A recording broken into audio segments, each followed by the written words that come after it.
ज्याने हिरवा चष्मा घातला त्याला समोरचं जग सगळं हिरवं दिसतं.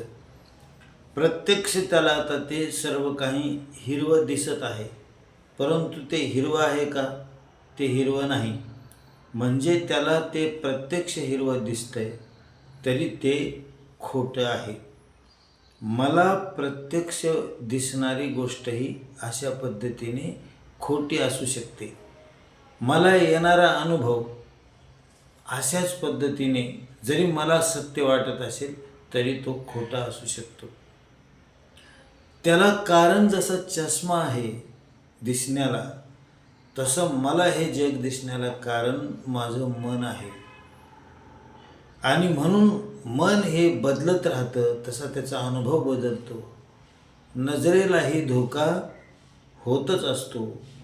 आणि म्हणून आपण जे पाहतो ते सत्य आहे असं नाही, ते असत्य आहे. आणि म्हणून अध्यात्म ज्यावेळेस सांगतं की हे जग असत्य आहे, हे जग खोटं आहे समोरचं, तर त्याचा अर्थच एवढा आहे की ते तू उभा केलंस, ते तू तसं पाहतोस म्हणून ते तुला तसं दिसतंय. आणि म्हणून तुला दिसणारं जग हे वेळोवेळी बदलतही राहणार आहे, कारण तू ज्या मनातून हे जग पाहतोस त्या मनामुळे ते तसं दिसतंय. मनामध्ये जसा बदल होईल तसा दिसणाऱ्या जगामध्ये बदल होईल, त्याच्या येणाऱ्या अनुभवामध्ये बदल होईल. आणि म्हणून मला जे दिसतंय, आपण म्हणतो हे प्रत्यक्ष मला दिसतंय, माझ्या प्रत्यक्ष अनुभवाला येतंय, मग हे मी खोटं कसं समजायचं? कारण सत्य असतं तर ते कायम तसंच दिसलं असतं, तसाच अनुभवाला असता. परंतु माझ्या दिसण्यातही बदल होत राहतो, माझ्या अनुभवातही बदल होत राहतो. त्याच गोष्टीचं दिसणंही मला बदलतं आणि येणारा अनुभवही माझा बदलत राहतो.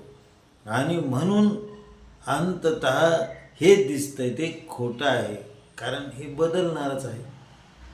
आणि म्हणून मला दिसतंय म्हणून ते सत्य आहे, मला अनुभव येतं म्हणून ते खरं.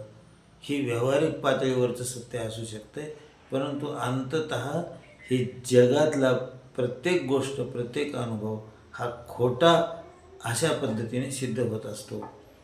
आणि म्हणून अंतिम सत्य माझ्या नजरेत असेल किंवा अंतिम सत्यातून मी हे पाहत असेल, तर मग हे मला विचलित करू शकत नाही. एवढंच त्याचा अर्थ आहे की माझी जर स्थिरता खऱ्या अर्थाने मला साधली तर जगातलं खोटं मला डिस्टर्ब करू शकत